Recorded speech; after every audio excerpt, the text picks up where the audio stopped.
Hi guys, my name is Alicia and today I will be talking about how you can book and plan that solo trip that you have been dreaming about. So let's get into it. I have traveled for one whole year solo around Latin America, learning to surf, learning Spanish, and just having fun and exploring. So the ways that I plan my trip and how you can go ahead and plan your first solo adventure. The first place to start is deciding what kind of experience that you want to have. Is there a particular place that you have been always dreaming to visit? Is there a type of experience you want to have? Is there something that you want to learn? Whether it could be something like surfing, a new language, a sport, learning how to cook. Is there a particular cuisine or language or culture that or even music that you really resonate with? Starting with these questions and asking yourself, what is it that you want to experience for this trip? And knowing that if you don't know, that's totally okay. I would suggest from there going to Pinterest and getting some inspiration, whether it's through pictures or reading travel blogs, and just seeing from people's experiences on whether that's an experience that you would want to have. The world is so huge and there's so many places to visit. So I would choose 3 countries that kind of offer what you're looking for. And for example, when I was planning my first solo trip, I always wanted to surf. So I looked into whether it was Central America, there was options of Costa Rica, Nicaragua, Mexico, and then if I was to look at options in Europe, I have Portugal is a really sweet option to surf, or Spain or France. There's so many areas where you can surf. So it's choosing about what kind of experience that you want to have. The part that comes after this is when you decide on the country, I will look into what's your budget for this trip. How long are you going to go for? Is it just a week trip? Is it just a few days? Is it a month? Is it a whole travel, a whole year off? Like, what is your budget, how much you want to spend, and how much time do you have? I suggest when you choose a country or you're exploring what country to choose, to search what season it is and what time you're planning to go. And when you go during high season, that's when things and the rates definitely do go up of accommodation. Or if you go the low season or even the shoulder season, so when it's about to be busy or it's about to go into low season, that could be a great way to budget around and find a time to visit that country. I would definitely pick a country that is solo female friendly to travel, especially if you are someone who's traveling first time alone. I would choose probably the safest option that you feel most comfortable, that have a lot of positive reviews, that would probably make you feel more secure that this is a safe place to go. So once you have picked your place based on the budget and also the season that you're going, I would choose activities that I want to do in that spot. So what is my rough itinerary for the duration of time that I'm going to be there? So if I'm doing a week trip, I would definitely research some things that are really popular in the country. Favorite way to research about on how to plan a solo trip is definitely one, Instagram, looking at the geotags on the locations people have been, what kind of experiences they had, like what kind of restaurants, what kind of activities are very popular in the area. So I would look at travel blogs. I would also look at Facebook groups of solo female travelers who have visited a certain country, and usually each country does have, or each spot does have their own kind of Facebook group that you can join if it's like a very popular travel spot or just like a digital nomad spot. Usually these places all have a Facebook group, so you can definitely join that and maybe ask your questions or inquire on what it is like to travel this country.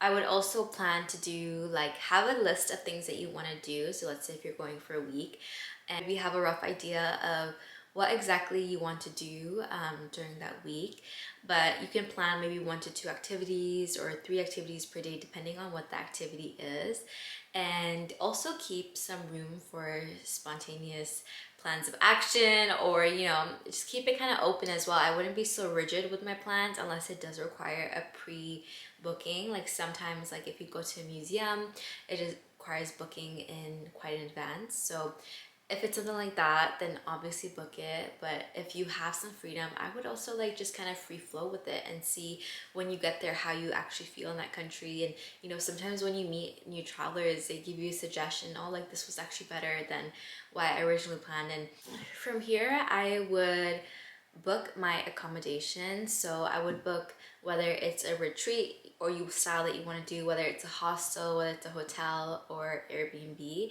I would definitely go ahead and look into what are the most central spots to stay and stay in one of those, because usually the central spots are safer depending where you go. So based on your experience, I would always choose something that's more central. One important part is before you book your accommodation or any activities, make sure you book your flight. So one important part is finding, when you decide on what time you want to go and when to go, book your flight. Book your flight.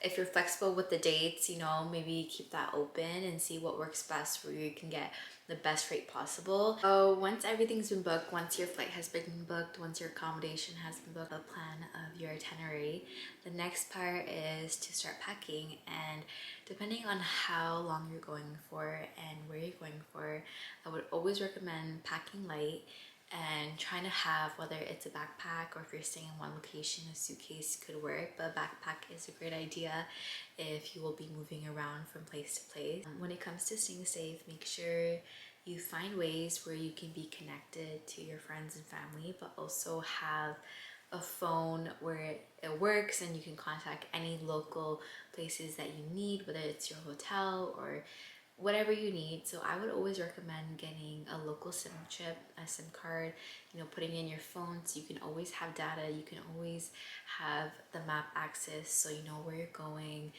whether it's an Uber or anything. That just gives you that extra layer of safety that just makes you more comfortable as a solo female traveler. So you can always share your itinerary with your friends and family so they have a rough idea of where you're going, or just sharing your location in terms of where you'll be staying in that country. That's just an extra safety layer. Into a country where you don't speak the language, I would recommend learning the basic phrases that are, you know, just on hi, how are you, I'm looking to get to this destination, or even just downloading a translator app on your phone so you can speak into it and it can translate right away. That's also such a great tip for going into a country that, you know, maybe you don't have the time to learn the language, but you do have a translator app. And my last tip is, you know, stay open, stay flexible. You know, once that trip is booked and you're ready, it's totally normal to feel nervous and to think, oh, am I making the right decision to go alone? Or maybe you're super excited. So just know that,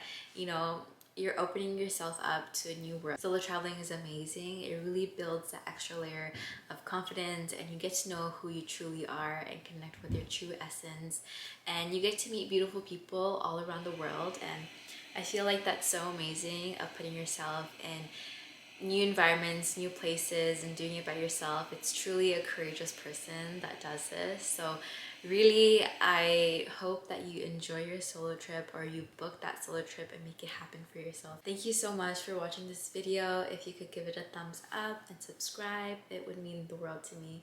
Thank you so much, and happy traveling and exploring this beautiful world that we share. There's so much to see and so much to do. So I hope you go out there and make it happen. Peace for now.